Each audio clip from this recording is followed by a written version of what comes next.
Welcome to Bailey Price Media. Bailey, who actually played the game and knows more football than you will ever forget, know, or understand.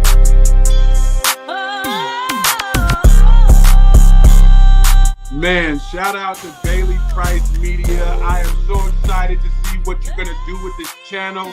Everybody like, subscribe, comment, follow Bailey's journey. This is going to be real good. I'm excited for you, brother.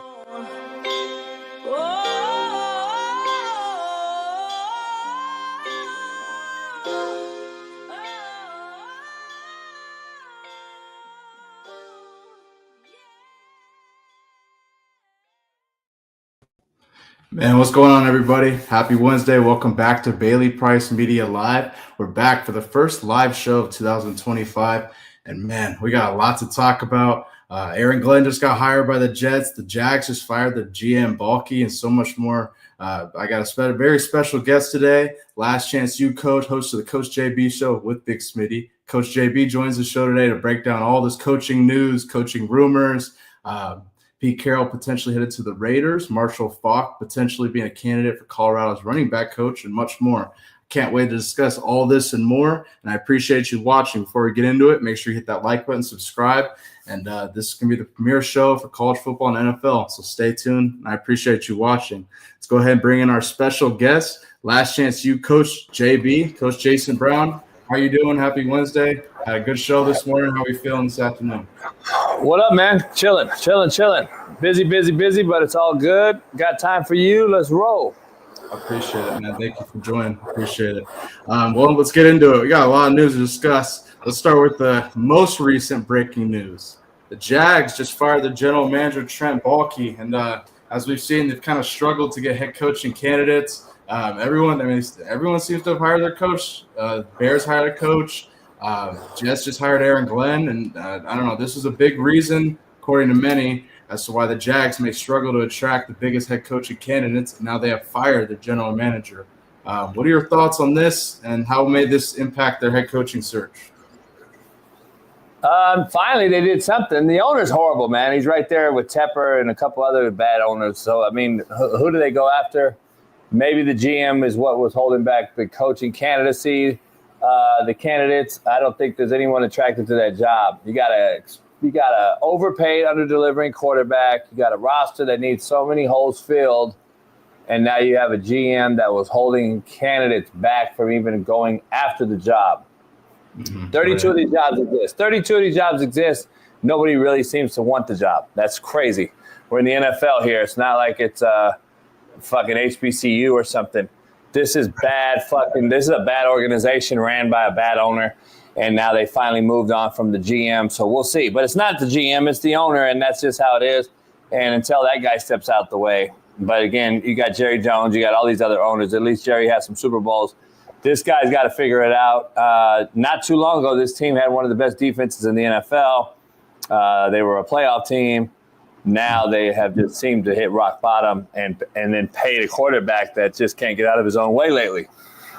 Before we discuss like head coaching candidates, because I mean, the only candidate that is of significance right now is Robert Saleh, and I'll discuss that in a second. But let me ask you about the coach they fired, Doug Peterson. They have no choice but to fire him after the season. Obviously, led the Eagles to a Super Bowl. I think he's a great coach, but an unfortunate situation. What are your thoughts on having to let him go? It's a business, man. When you pay a quarterback that much money, it's usually the first year the head coach goes, unless it's a first-year head coach. So he was entering, year 3 or whatever, after the Urban Meyer debacle, and then you sign this guy in his second year to a $250 million contract, and if you don't win with that, ownership's going to move on, and that's what they did. And unfortunate, Doug will probably go be an OC somewhere. I could see him going to be an OC for, I don't know, somebody that's out there like Aaron Glenn or somebody like that. I think that would be a great hire for Aaron Glenn to try to keep Aaron Rodgers. I'd go get Doug Peterson right now if I could, or it depends on who hires the Raiders, whoever is the Raider job. Maybe he's up for a Raider job. I don't know. I could see him in Vegas as the head coach as well, or the OC. But other than that, I would stay out of the head coaching realm for a minute and go be an OC. And so he's a great coach, though. He's a really good coach. I just think, when you pay a guy $250, you're always going to keep the guy over the coach. Yeah, amen to that. And going back to the Jaguars coaching candidates, they obviously just fired their GM. Huge news. And the only coaching news I see is Robert Saleh is flying out to Jacksonville tomorrow for a Friday meeting with the owner, and won't be bulky anymore. He just got fired. But do you think the Jags may take a shot at Robert Saleh after him being let go by the Jets? I don't know. It's going to be interesting if he. I wonder if they hold back the meeting and not have it, because head coaches usually don't meet with the owner until it's the end of the deal, and that's just to sign a check and shake a hand. He's going to meet with the owner, Khan, straight up, one-on-one. I've never heard of that. I've never seen that. I'm curious to see how that unfolds. I mean, I'm sure there's some other COOs and shit of the program there, of the organization, but I want to see if he can.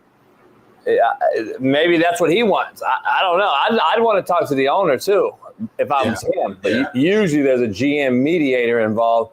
Now they have no GM. I'm wondering if they hold back and even wait longer to hire a head coach and now go get a GM. I'm curious. Good point. It'll be interesting what they end up doing. I think it was huge news that they fired their general manager. All you heard all offseason was noise about how this is going to be tough for them to really hire a head coach. And they don't like the GM. This is what it is. And now he's fired. Interesting news. Huge news today. Let's move back to the Jets. Obviously, today the Jets hired Aaron Glenn as their head coach. Aaron Glenn obviously played for the Jets. First, let me ask you about this move. What are your thoughts on the Jets hiring Aaron Glenn from Detroit Lions? Go ahead. I don't know, man. I don't think he's a head coach. I'm just going to be honest. I don't think he's a head coach. That's just me. But he played there. He played there for Parcells. He's been there through a few other coaches. I can see why they like him there. Who does he hire is number one. Go hire an OC and a DC. Did he learn enough under the MCDC to manage organization? I don't know. It's another one of these crapshoots, man. It's going to be interesting to see him. Is he going to be another AP, defensive-minded guy, one and done? Or is he going to be a guy that's learned enough from MCDC? I would say he has a lot more credibility and experience than an AP had going into a job where he basically was in media and high school coaching, and then he went to Arizona State for a few years, but never really got to learn the NFL ropes under a head coach, even though he played it. This guy's been coaching under somebody and been the assistant head coach, and he understands the day-to-day operations. That's the upper hand he has over a guy like AP. So I would think he has an upper hand in that regard, but head coaching ain't for everybody, man. I'm just telling you. Some guys are supposed to be coordinators. So I want to see what happens. And then you got the Aaron Rodgers factor. There's no way in the world Aaron wants to stay there with another defensive coach, in my opinion, but I could be wrong. Who knows? I've been wrong before. I can see A-Rod bouncing and going back home. And that's my next question. Should the Jets keep Aaron Rodgers now they've hired Aaron Glenn? This is from a source, Harrison Glazer, real Michael K. Quote, there's word out there have been leaks I've heard that Aaron Glenn has made it known that he'd like to keep Aaron Rodgers. Now, with Aaron Glenn being hired and this news, supposedly, any shot the Jets keep him? Do you think they should keep him, or should they just move on? If I'm Aaron Glenn, I get rid of everybody, everything, get rid of the whole operation because this is your baby. So I want a clean slate. I don't want anything, rumors or otherwise, that Aaron Rodgers is a coach killer or this or that. If there's even a rumor or inclination out there, then Aaron Glenn needs to cut bait and start over. That's just what I would do. I'd want to go in and go out on my terms, not with a lame duck quarterback that basically is more famous for off-the-field antics than he is for on-the-field antics over the last 3 years. So I would say, you know what? Let's cut bait, go young. And they got a pretty decent young guy. Let's see what he can do. Or you go get another quarterback in the draft who I don't think exists. Or you go get Sam Darnold and bring him back to New York where he was drafted. Or you go get somebody like that that's out there that's available. Kirk Cousins maybe, but that's another type of deal. But either way, it's somebody new to the program and to the blood life of the Jets. Aaron's been there 2 years. He's basically had a bad go at it. It's time to just say, you know what, chalk it up. We lost this one. Aaron, good luck. Maybe you can finish your career in Frisco for the Niners, go back home, or the Raiders maybe for a year with Tom Brady. Couldn't beat him, join him type of deal. I don't know. I think it's one of those deals, but I would cut bait with him if I'm the new head coach and wanting to do it my way. I'm cutting bait with as much dead weight as I can. Yeah, well, and we'll stay tuned to see whether they hold on to Aaron Rodgers or whether he ultimately leaves. But going back to Aaron Glenn, I got to ask you. You said you don't think he's head coach material. I got to be honest with you. I mean, do you really think that Detroit's defense was solid enough that he would get head coaching looks because of the defense or because of the team success as a whole? Because I feel at times that defense in Detroit, I mean, I remember a year and a half ago when we were on your show and talking about whether he should be fired because of Detroit's defensive struggles. So what are your thoughts on that? Yeah, he's horrible. He's not. I'm just telling you. I've had many conversations. When he first started, he had a lot of talent and success on offense, where it kept defense off the field, 3 and outs because of short fields or what have you. The offense scored so quickly.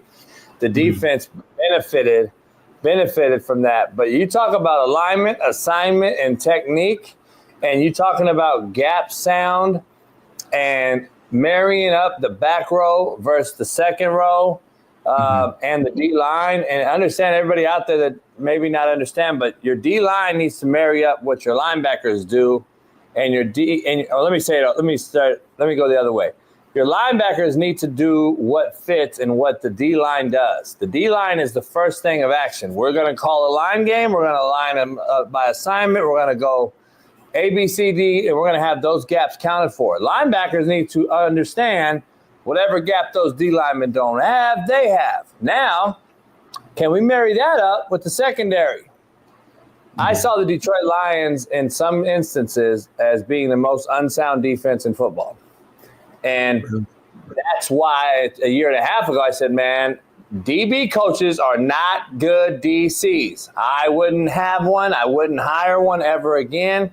I've been there, done that. DB coaches struggle on marrying up the second half of the third row, the DBs, the safeties, and the corners, marrying that up and matching it up with the linebackers and the D-line, because most DBs have no clue about linebacker or D-line gap integrity.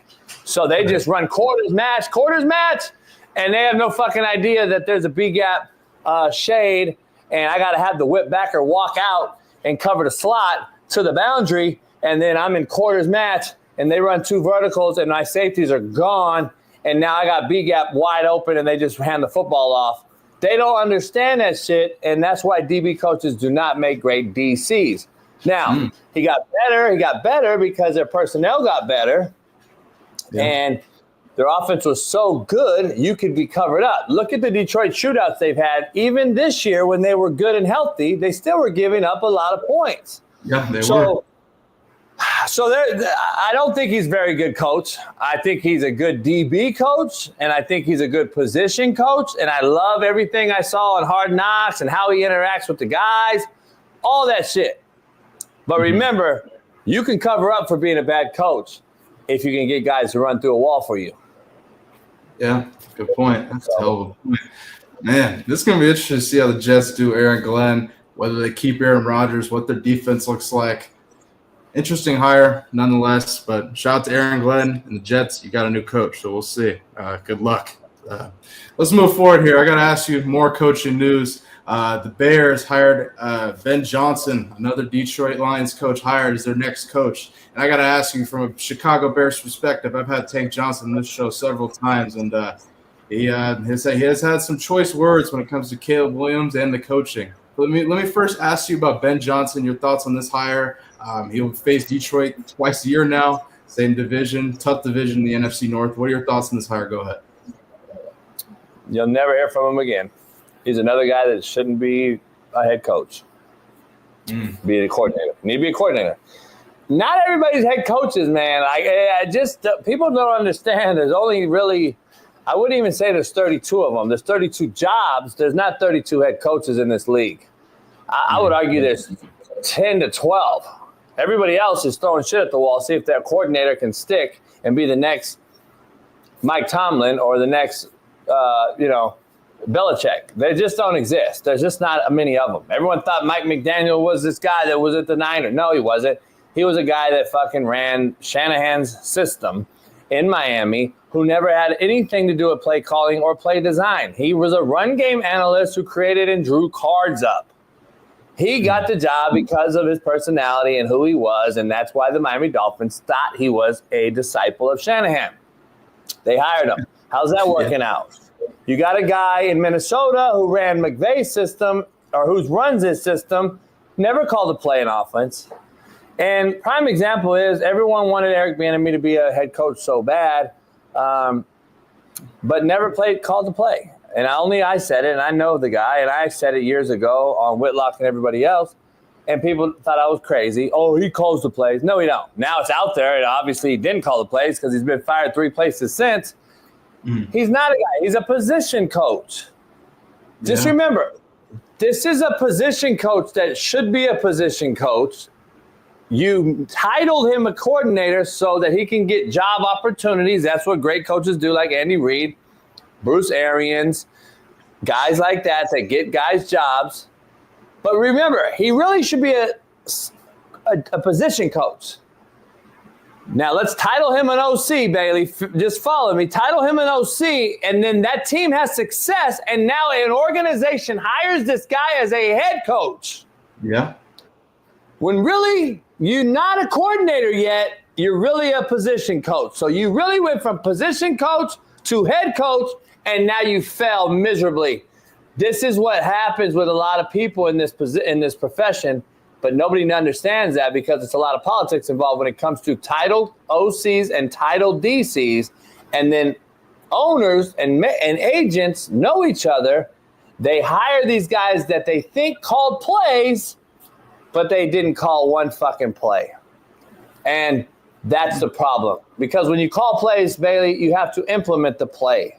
You have to install the play. You have to install the down in the distance. You have to understand how to practice those things daily and get enough out of each one of those reps for each down and distance, each scenario, backed up, going in, -1, +1, hard counts. Now, are we going to hard count every time coming out? Yeah, because if we false start, who cares? We lose this much. Are we going to hard count going in? No, because if we false start, we're backing up 5 yards. All these things don't go into thought with these owners, these ADs in college. All these people have no fucking idea how to hire. And what happens is you hire unqualified guys, and then that's why you hear so many DEI hires and all these other shit out there. The bottom line is Bieniemy wasn't ready. A lot of these guys, and I hope to God Aaron Glenn works out. I don't think he's ready. And I'm going to say the same thing about Ben Johnson. It's good and fun and cool to call plays. Cool, fun to call plays when you have no pressure and you don't sit in this chair and you don't have to worry about what your DC's doing on the other side of the ball and your special team coordinator and your big-time prima donna wide receiver and how can I get these guys that want to hold out to the practice yard every day and how I have to deal with the fucking crazy media that's in Chicago, which is probably the 5th largest media market in the country, and how do I got to deal with a fucking quarterback who paints his nails and does TikTok dances as the face of my pro. He don't want to deal with all this shit.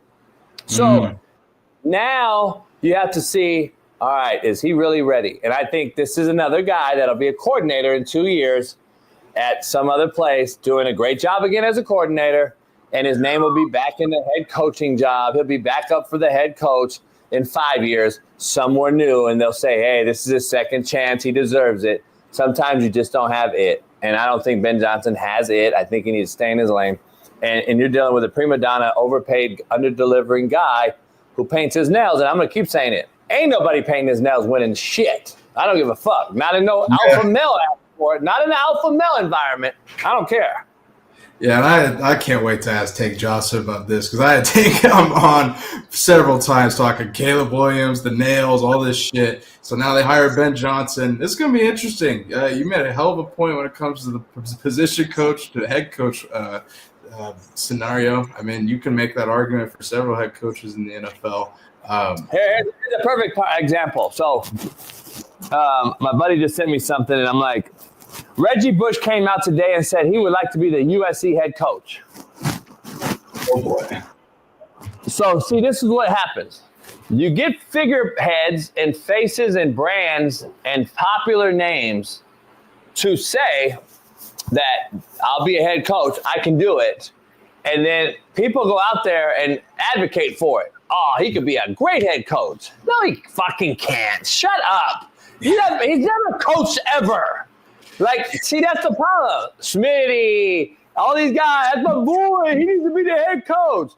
People don't realize that you're advocating for a guy because he's your boy, but you're advocating for a guy that don't understand that there's 100 boys on the team that have daddies and other people involved that need a real coach. Yeah, that is true. Not a fucking figurehead. No, Reggie Bush should not be the fucking head coach of USC.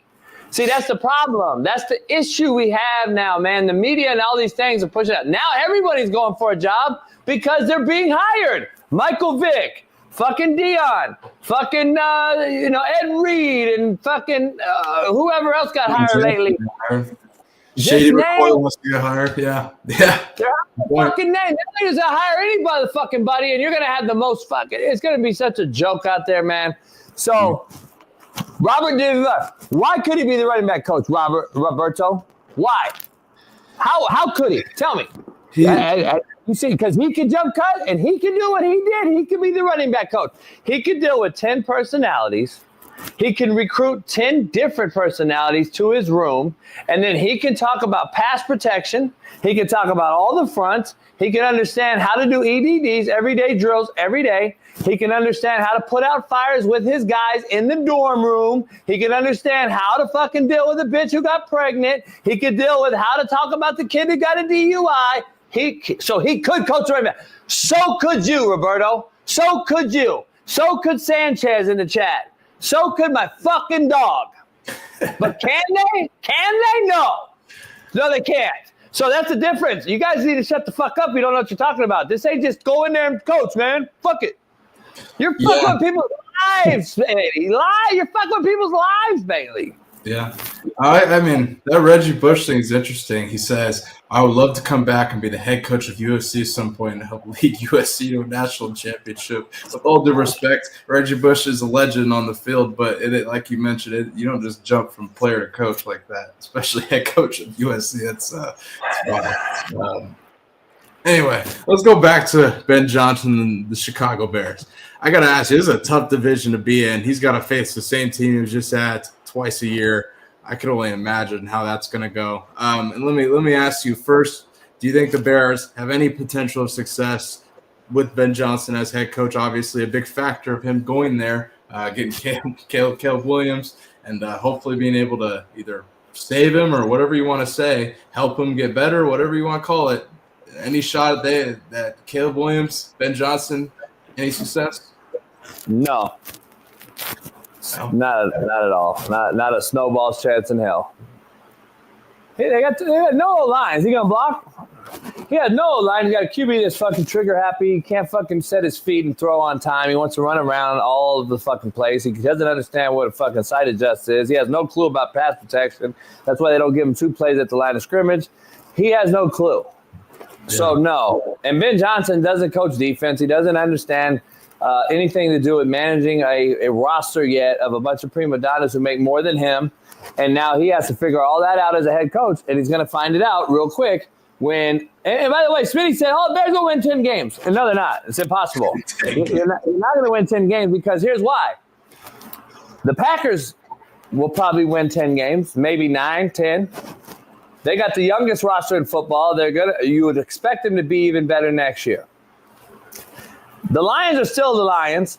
They could be the Cubs because they lost their 2 coordinators, but they're still the most loaded roster in that division. So they're still going to win 10 games. The Vikings still have a loaded roster, much better, and they're probably going to still win 9, 10 games.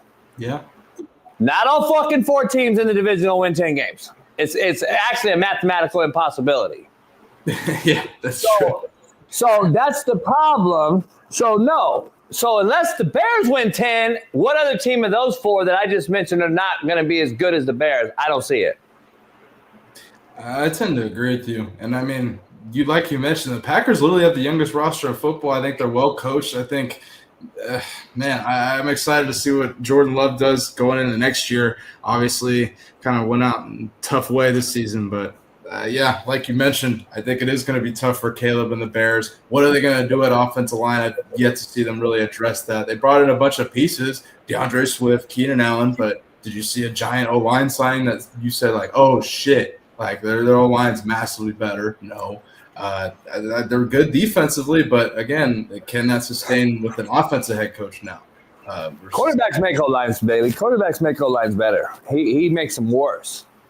Yeah. Their O-line got worse, and they had better additions than they did with Justin Fields. And Justin Fields' last 5 games on that program before they cut bait and got Caleb, they went 5 in a row that last year. They were much better up front because Justin Fields got rid of the football, or it was a QB design run. There's no QB design run with Caleb. Number one, he's not that guy. He's an athlete, but he's not that guy. He's not Justin Fields where we can design run.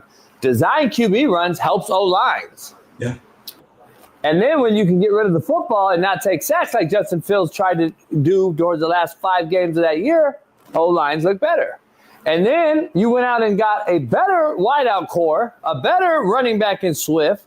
You got better on defense. Chicago was top 10 defense for most of the year, and you still were worse. You lost a fucking however many games in a row. So I'm just telling you, QBs know where they're going with the football, know how to get in and out of plays, could make an O-line that's average a lot better. He made an average O-line worse.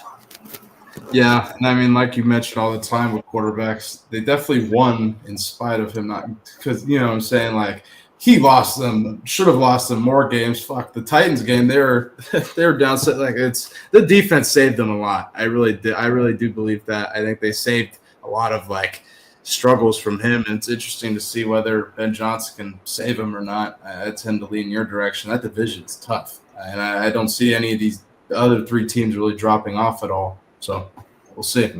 Man, let's move forward here and discuss some more topics here. Let's go into some college here. I got to ask you about a good friend of yours, Marshall Faulk. So a good source, Brian Howley's been on Matt and I's show 0 to 60. He says another gold jacket coming to Boulder per a source that he has. Hall of Famer Marshall Faulk was the top candidate to become Colorado's running back coach. And so now we're falling on this tangent. You've had him. You've interviewed him. He's a friend of yours. Do you think Marshall Faulk will be a good fit at Colorado as a running back coach? They have a 3-headed snake at running back with Zay Gustive and others. But Michael Welch, freshman running back. They got Dallin Hayden and others as well. But do you think Marshall Faulk will be a good fit at running backs coach? No, it's horrible. Listen, we got to stop with this shit. Like, I know Marshall well. I got his number. I can text him right now. No, it's like Reggie Bush going to USC. No, he's not. Like, he's never coached. He doesn't understand it. He's a face, and I don't think he wants to coach. I think he wants his name to be back relevant. I don't think he wants to coach. He doesn't want to put in that time. That would be my guesstimate. Now, could he? Sure. Go in and ball out and do your thing. I ain't going to root against him, but I am also understanding it's a figurehead hire. This isn't a guy who has a resume on getting running backs better because he's never coached. Yeah, that is true. So we got to stop, man. I hate to see the celebrity hires because I like to see the organic nature of football and rugged coaches who want to develop kids and get them better. And you can't just hire a guy out of the booth, first-year guy, because he's a Hall of Famer, and expect him to get my running back who could get better But yes, he's not. So guess what? Now we got a guy that enters the portal because he's just not good enough to compete with the other 2 transfer portal kids we brought in. And I got a guy that I can actually try to coach a youngster up and get him better. But we're going to hire celebrities who really don't have an investment on getting younger guys better. We just want to go out and use my face to get the best 3 guys. I don't need to coach them. I'm going to go get the best 3 guys. And they were already good. I'm not developing them any further. I like to see coaches develop some guys, get them out of high school, put some work in with them, some time. Marshall Faulk's not doing that, homie. Marshall Faulk has fucking businesses and fucking all kind of shit going on. He ain't going to go out here and fucking recruit Bailey Price's house on a weekend. Yeah, I hear you. Let me sell it to you a little bit. So what if I told you that, because I listened to your interview with them. I listened to all of it today. And let me ask you this. You and him talked about, and your interview with him was what, 3 years ago when the transfer portal and NIL first really was starting. You guys were talking about how it's professional football, kind of how we were talking about right now. It is professional football. What if I were to tell you this?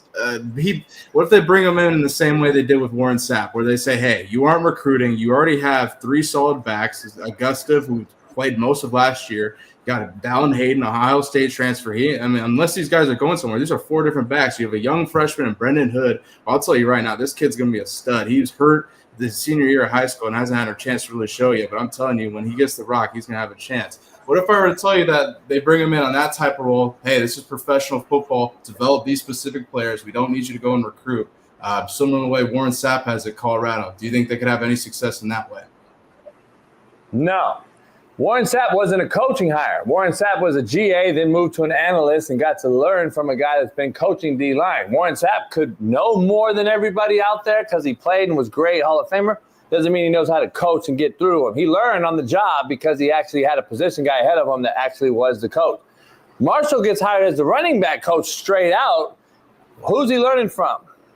Yeah, that is a good point. Coach Sapp had Damian Lewis and Coach Dancy went to Mississippi. It's on Marshall right now. It's on you, Marshall, and you got assistants, Marshall, who are looking to you to learn, but you don't know. So Sapp got to come in and get through the maturation process of learning a position room, and he can still be himself, but understand, all right, the main D-line coach right here has the structure, creates the calendar, creates the script, creates the plan. Right. I wouldn't have known how to do that. You can ask Warren Sapp tomorrow. He wouldn't have known how to do all that. So he got to learn that. Now, Marshall, is he going to be able to put together his script within the overall practice plan? Is he going to be able to structure that in his time? How many time segments are there? 7. Let's say there's 7-minute periods. Mm-hmm. Is he going to be able to do all that right out the gate without ever learning from anyone how to do it? Dion ain't teaching that. Dion ain't got time to do that. No, that's a hell of a point. And I got to say this to Jacob in the chat. He's not – where is he hating? I don't understand this bullshit because he's not hating. He's being very genuine in the fact that Marshall hasn't coached. That is a true fact. So I don't understand where that's coming from.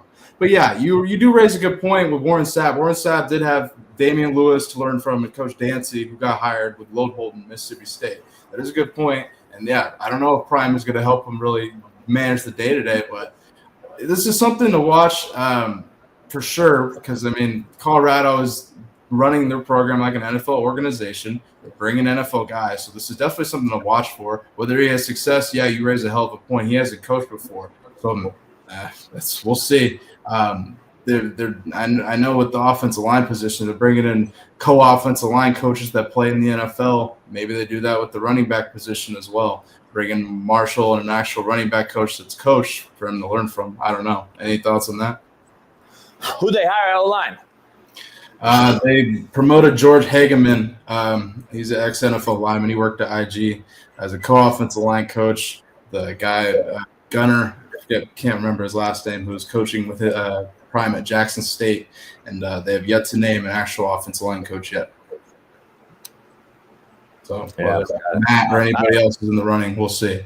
But, yeah, interesting development to watch from Marshall Faulk to Colorado. Definitely something to watch. Interesting, as long as we discuss more coaching news. Let's move forward here and discuss more coaching news. Another professional organization being run in college, Bill Belichick in North Carolina. So Bill Belichick's been out on the road recruiting. We've seen it for the last several weeks, and now he has brought in over 21 recruits. He's brought in 17 transfers, names here, and then 4 freshmen. Let me ask you about Bill Belichick recruiting. Can you discuss kind of the transition from going to NFL coach to college recruiting and coaching, kind of that transition and how you think he's having to go through that and how that may impact him? Man, one of my best friends in the business got hired there yesterday. One of my other great friends in the business is already there. And then Lambeau is already there. There's another good friend. Garrick McGee, who's been at Louisville, who recruited and coached Lamar Jackson and AR5, just got hired at North Carolina for Bill Belichick. He arrives today on campus. Got to talk to him last night. Nice. Chris Jones, the former Edmonton CFL head coach, been at Alabama for Nick Saban, was a linebacker coach for the Cleveland Browns. He is now also a linebacker coach for North Carolina. All these guys have huge amounts of history recruiting. Garrett McGee is one of the best recruiters in the country. And this is only good. Belichick's doing his due diligence because Garrett didn't know him. And Garrett's like, JB, they hit me up. So they're doing some due diligence. And I'm like, shit. So that's a good thing. Now you add that with developer of all developers in Belichick. All you got to do is bring the food to the lion. Yeah. Like that's what hyenas do. And he's got a bunch of jackals and hyenas on the staff. He still has to hire a few more. I hear he's going to go try to get another few more go-getters in the recruiting part of this. And then the master planner is going to sit there and develop them. It's a great situation. Now, equating it to the NFL, this is what the NFL is now. He has the name to basically go into a place, and everyone and their mama knows who he is. So, and you're a speed dial away from calling Tom Brady. I mean, you have the best of both worlds. Charlie Weiss used Tom Brady, and Charlie Weiss wasn't even the guy. So Tom Brady, helped Charlie Weiss. I know for a fact because I coached the kid, Jimmy Clausen, to Notre Dame, and he had Tom Brady call Jimmy while Tom Brady was in his prime, and they got Jimmy Clausen to Notre Dame. Belichick's going to use Brady the same way. And they'll use those guys, plus all the other fucking Hall of Fame guys that Belichick coached. And he's got, Nick Saban on speed dial. Hey, Nick, can you come speak to the team today? Hey, Tom, can you fly out here and speak to the team when you're out this way? Hey, yeah. Randy Moss, once Randy Moss is healthy. Hey, Randy, you want to come out and talk? Yeah. I mean, it's not going to be that hard. And then you got some money, and then I got a guy named Michael Jordan, who's I've already heard going to help Belichick out. I know they're friends. Come on, fuck. North Carolina might be the premier job in America in about a year. Shit, yeah, good point. And I got to ask you, they're in the ACC. That's going to be an interesting conference headed into next year. We'll see what Miami looks like. They brought in Carson Beck. I don't know. I have some interesting opinion on that. But I got to ask you, how do you think North Carolina will fare in the ACC next season? Looking ahead. I think they're right in the middle of it. The ACC is horrible. I think they'll be right in the middle of it. I think they'll be right in the mix of it all. Like they already have players. Like North Carolina's had players for a long time. They always have had players. Them in North Carolina State has like NFL D linemen like galore every year. Like for the last, I don't know how long. They've had dudes since fucking Julius Peppers was there, Lawrence Taylor, and fucking the list goes on. They've had dudes before, and they continue to have dudes over the last 10 years. And they've been actually at least more relevant over the last 5 with Mac Brown. He's got them going a little bit, kind of getting them tighter and closer. Belichick is Mac Brown times fucking 100. And now can they get those same guys developed and recruit the same talent? And you got South Carolina. I'm sure he's going to go try to steal some Clemson kids, some South Carolina kids. And you got a lot of guys in that conference that are vying for the same kids. And that's South Carolina, and that's Georgia, and that's Colquitt County and Lowndes and the northern part of Georgia that is on that border of Columbia, South Carolina, which is a recruiting hotbed that I've recruited for years. There's going to be a lot of schools right there on that border fighting for kids. Yeah. From Silver Bluff, South Carolina, to Columbia, South Carolina, to Clemson, to fucking Charlotte, to goddamn Raleigh. There's a lot of kids in there that you can go get, and there's going to be Clemson, North Carolina, South Carolina. You still got fucking Coast, and you still got all these other schools that are getting better, that are still going to vie and get a couple kids. And now you got North Carolina and North Carolina State, right, in the mix of this. And then if Miami wants to spend some money, they're going to come to South Carolina and get some guys too. So there's enough kids in there, but can Belichick lock it down and lock his hub in his backyard down? I'm curious to see that because he's in Tobacco Row, man. And now Duke's getting better. And you got Wake Forest, who's a private school, who Wake Forest has money, though. People don't talk about enough. There's a lot of shit there. And I think that, we'll see. Yeah. We'll see what happens. Yeah, I really look forward to seeing this. I mean, I'm in East Tennessee, so this is right in the backyard. Like I think they'll be really successful. And they, Bill Belichick, master developer, and we'll see if he turns into a master recruiter. But he's already making noise, signing 17 transfers, 4 freshmen, and counting. Man, Coach, I can't thank you enough for joining. Let's move forward and discuss a couple more topics before I get you out of here. This is one that I think you're going to have an interesting opinion on. So, Notre Dame offensive lineman Sam Pendleton has entered the transfer portal, but he entered the transfer portal with a do not contact tag. Now, to me, this screams tampering. Why else would you enter the portal and say, don't contact me? I don't want to hear from any schools. To me, he probably already has a school that he's been in contact with and made a decision. Now, this is the Wild Wild West, in my opinion. This is what the NCAA wanted. I'm not going to sit here and really harp on the system too much, but I kind of want you to go ahead and do that. What are your thoughts on this? Go ahead. I don't know. I'm so over it almost, man. It's just ridiculous. Like, you just play for a natty and you're in the portal. Why? To up your bag? Is that what it is? Is he just up in his bag? So don't contact me. Why are you in the portal then? That's my point. It's obvious. It's just meaning that you're giving Notre Dame a week to come up with a dollar amount that you like, and then you'll say, hey, I'm open now if I don't like the dollar amount they have. Maybe that's what it is. I don't know. I'm going to give respect to Coach Freeman for playing in a national title. Don't contact me, but I want to let everybody know that, you know what I'm saying? It's like a stripper telling everybody out there that her boyfriend got a 10-inch dick. Don't touch it, though. But if he goes to the strip club, if he goes out to the strip club, it's anyone's game. You can have him. What are we doing, dog? Like, it's just stupid. This is a slap in Freeman and everyone's face. Yeah. It's so fucking stupid. I'm just so over the whole shit. It's so fucking dumb. You can't please. It's like a female. Like I said on the show this morning. You can't please these motherfuckers. You cannot please them. So why are we trying?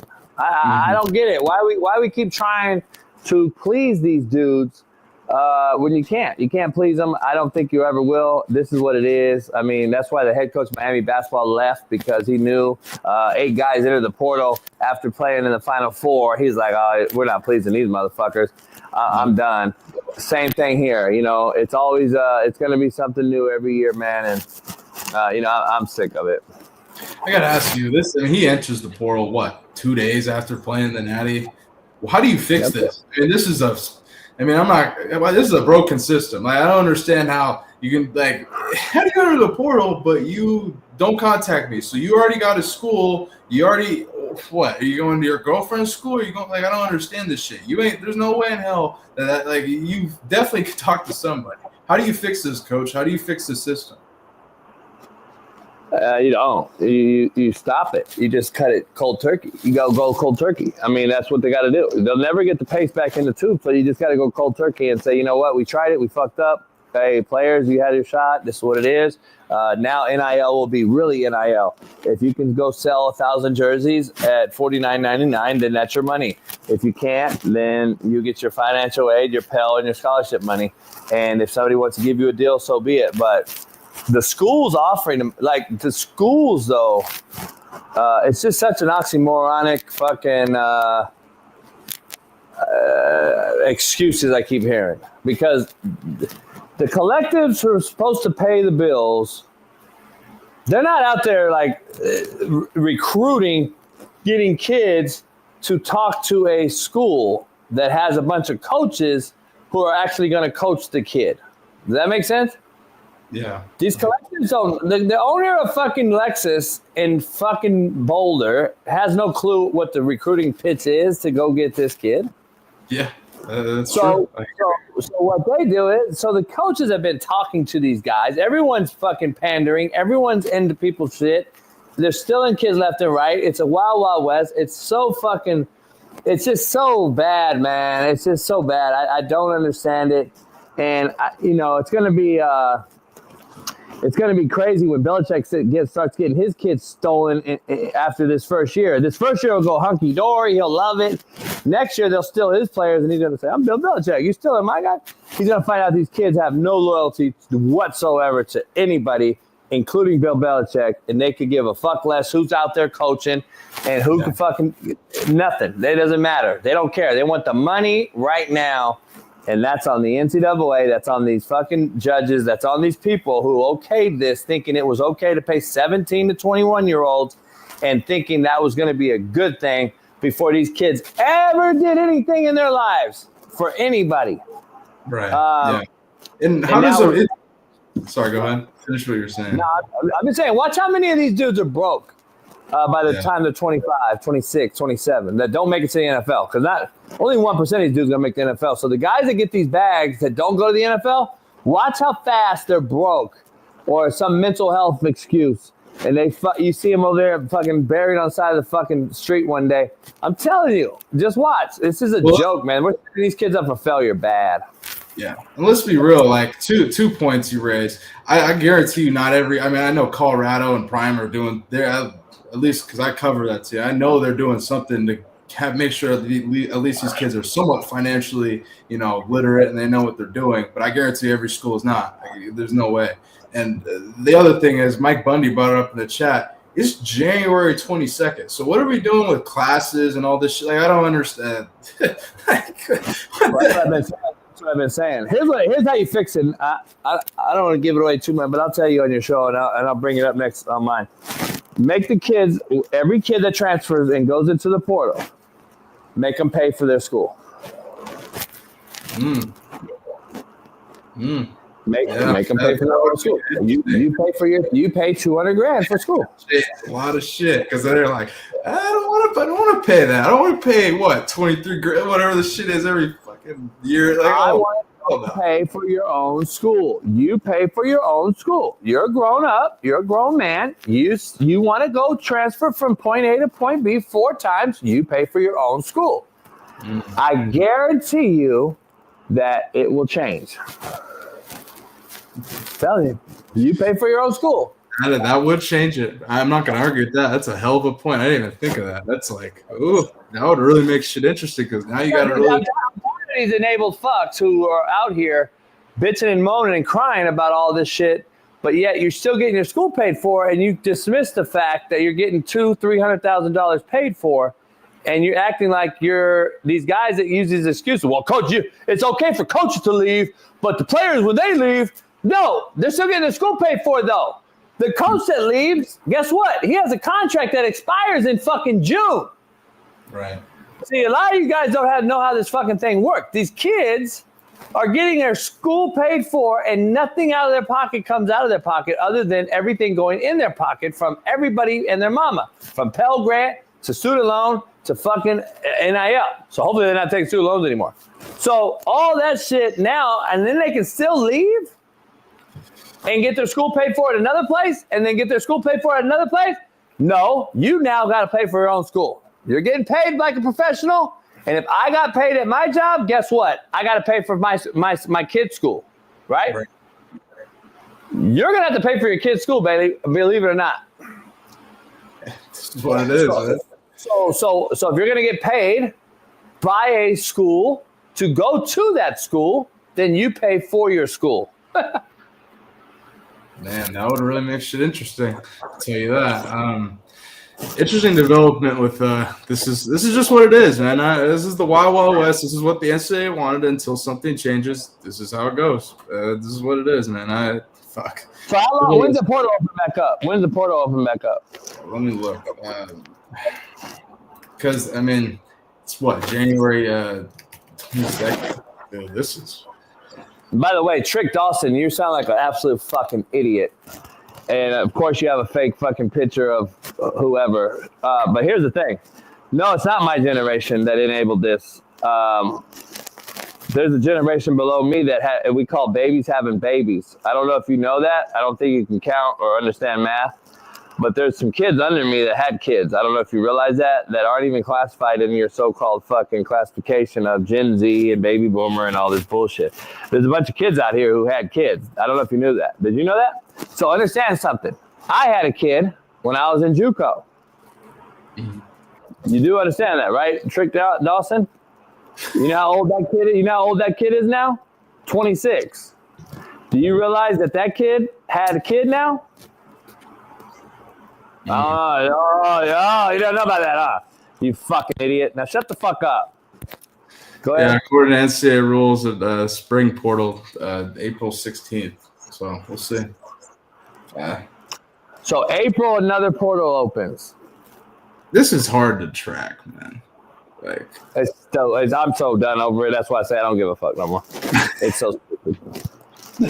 Yeah, this is what it is, man. I mean, shit. I just roll with it because this is what the NCAA wanted, I guess.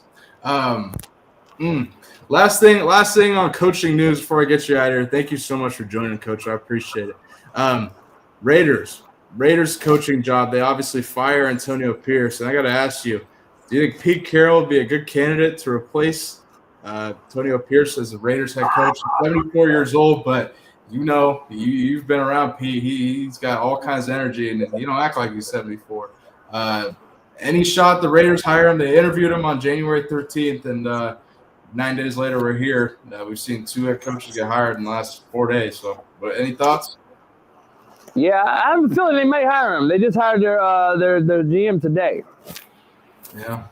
So they hired former GM from the Bucks, right? Yeah, assistant GM or something. Yeah. So now I expect the Raiders to go hire. If I'm Davis, man, that's the only coach out there that actually knows how to do it. I don't know why he won. I don't know why. Who else is out there? What other coach is more qualified than him right now? You can maybe argue. I can't name one. You could argue Doug Peterson. McCarthy, that at least have won a Super Bowl and been to a couple. I mean, you can argue that, but I don't know. They're younger. That's the only thing I can see. But other than that, Vegas is LA Junior. Right. He thrived in LA at USC. This is what it is. I can bring everybody out and their mama, get this thing going. The party started. It's a party. I know how to practice fast. This is what I do. I'm full of energy. Go out there and create. See, here's the problem. Vegas is now a fake-ass fan base. They have no fan base. They have no fan base. It's like the Rams or the Chargers, more of the Rams than the Chargers. It's a tourist attraction. The fans are tourists. They're not real Vegas Raider fans.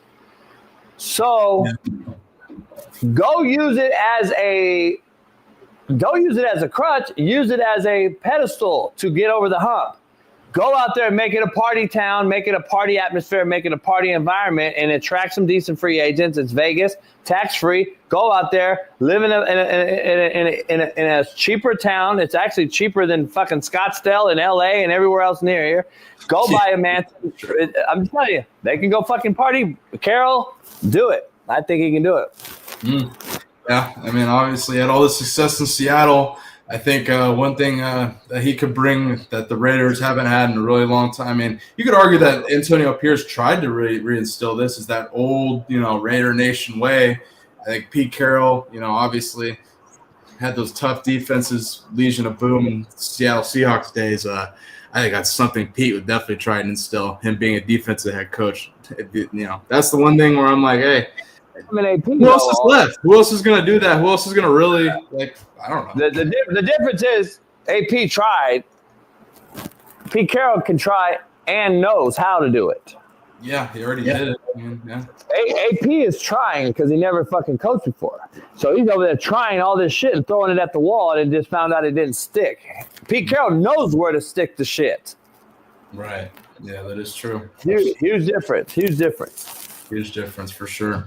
Well, we'll see how the Raiders head coaching search goes going forward. But Coach, I can't thank you enough for joining, man. I appreciate you. I know you're busy, middle of the day. But we'll see you back on your show tomorrow morning on Thursday. But can't thank you enough for joining, man. And I'll reach out to you offline. Thank you so much. Have a great day, man. Shout out to the South Carolina fans in here, man.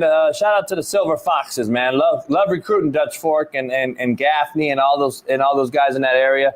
So if you guys are all from South Carolina, like you said earlier, shout out to you guys. Yeah, I'm that legit. I know the mascots and all. Yeah, that's why I'm the motherfucker. I'm the motherfucker. All right, baby. I'll see you tomorrow. Coach, thanks for joining. See you tomorrow. Peace. Man, can't thank Coach JB enough for joining. That was a great show here on this fine Wednesday. We should be back here same time, 3 p.m. Eastern tomorrow. I got a special guest joining. I'm going to leave it at that. Stay tuned for a promotion later today or tomorrow on X. Make sure before we get out of here, make sure you hit that like button, subscribe, and see you soon. Thank you so much for joining, and appreciate it. Peace.